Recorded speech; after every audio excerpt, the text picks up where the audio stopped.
अस्सलाम वालेकुम। मेरी यूट्यूब फैमिली खुश रहें, हेल्दी रहें अपने लिए और अपनों के लिए। फ्रेंड्स, आज की वीडियो है साबत मसूर की दाल। चूँकि दालें अब हमारे दस्तरखानों पे बहुत ज़्यादा कम होती जा रही हैं, जिसकी वजह ये है कि बीमारियां भी उतनी ही तेज़ी से बढ़ती जा रही हैं। इन दालों को अपनी खुराक में शामिल रखना यकीन करें हमारी मुस्तकिल हेल्थ के लिए बहुत ज़रूरी है। चलिए जी स्टार्ट करते हैं इस मज़ेदार सी दाल के लिए। सबसे पहले मैंने 1 कप डेली मसूर की दाल, उसको साफ़ करने के बाद तकरीबन 20 मिनट के लिए मैंने उसको भिगो दिया।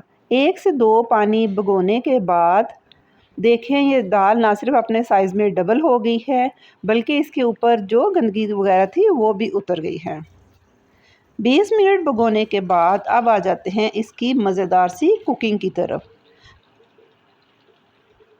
अगर आप इसको कुकर में बनाते हैं तो उसकी टाइमिंग चेंज होगी, अगर आप वैसे हल्की आंच पे बनाते हैं तो उसकी टाइमिंग थोड़ी चेंज होगी। आपको पता है कि आजकल हर तरफ गैस का इशू है, इसलिए मैं थोड़े टाइम में मज़ेदार सी जो कुकिंग होती है झटपट कुकर में कर लेती हूँ। मैंने ले लिया कुकर, उसमें दाल डाली। दाल से तकरीबन 1.5-2 इंच ऊपर मैंने डाल दिया साफ़ पानी। इसमें जाएंगे लहसुन के जवे। अगर आपके पास बड़े हैं तो 3 अदद काफ़ी हैं। मेरे पास ये देसी लहसुन है, इसलिए मैंने इसके 7 से 8 जवे डाले। अब वही जो बेसिक मसाले हैं, नमक, मिर्च और हल्दी। इन बेसिक मसालों से यकीन करें इतनी हेल्दी और अच्छी दाल बनेगी कि बच्चे तक इसको शौक़ से खाएंगे। अब मैं डाल दूंगी तकरीबन 1 से 1.5 चम्मच ऑयल। इसका ये फ़ायदा होता है कि दाल का कोई भी दाना भाप के दौरान उछल कर उसके जो सुराख हैं कुकर के उसमें नहीं फंसता और हम किसी भी किस्म के हादसे से बच जाते हैं। साथ मैंने 2 सब्ज़ मिर्चें काट कर डाल दी। दाल में फ़ाइबर की मिकदार बहुत ज़्यादा होती है। फ़ाइबर और ये जो सब्ज़ मिर्च में कैल्शियम है, जब ये मिलते हैं तो ना सिर्फ इस दाल को हेल्दी बनाएंगे, जायकेदार बनाएंगे, बल्कि इससे ज़ूद हज़म होगा। अब मैं इसको लगा दूंगी वेट। अगर आप ढक्कन देकर पकाना चाहते हैं तो लगेंगे तकरीबन 30 मिनट। अगर आप कुकर में पकाएंगे तो 15 मिनट में हमारी दाल अच्छी तरह गलकर तैयार हो जाएगी। फ्रेंड्स, इस साबुत मसूर की दाल की पहचान ये है कि ये इस तरह रेशेदार होनी चाहिए। कुछ लोग दाल पकाते हैं, दाल और पानी दोनों चीज़ें अलग होती हैं, लेकिन ये देखें कि इसका जो स्टार्च है हमारे चम्मच के साथ हमें लगा हुआ नज़र आना चाहिए। ये इस दाल की परफेक्ट पहचान है।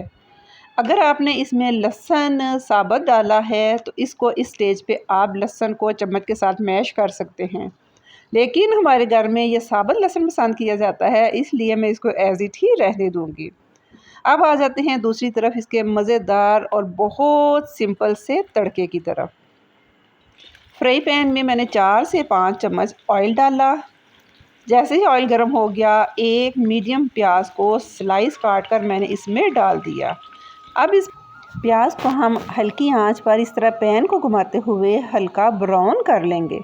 अगर आप चाहते हैं कि थोड़ा सा क्रंची प्याज हो तो वो भी इस दाल में बड़ा अच्छा लगता है। जैसे मैं इसको थोड़ा सा क्रंची प्याज रखूँगी। अब डाल देंगे साबुत वाली सब्ज़ मिर्च। इसको भी हल्का सा हम ब्राउन करेंगे। एंड पे जाएगा 1 चम्मच छोटा ज़ीरे का। ये देखें जी, हमारा मज़ेदार बहुत सिंपल सा तड़का तैयार है। अब हम इस तड़के को, इस बघार को दाल के ऊपर लगा देंगे। जितनी ज़्यादा शू की आवाज़ आएगी इसका मतलब है उतना ही तड़का अच्छा है। और साथ हमारा पाकिस्तानी टच, जो फ्राई पैन में थोड़ा सा तड़का रह जाता है उस पे दाल को डालें, ताकि हमें अपने तड़के का पूरा मज़ा आ सके।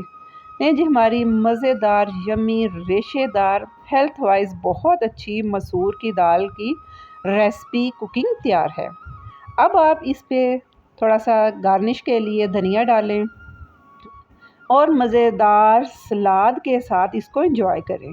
अगर आप इस जायकेदार फाइबर से भरपूर दाल को नान, चावल, रोटी, पराठे किसी भी चीज़ के साथ एंजॉय कर सकते हैं।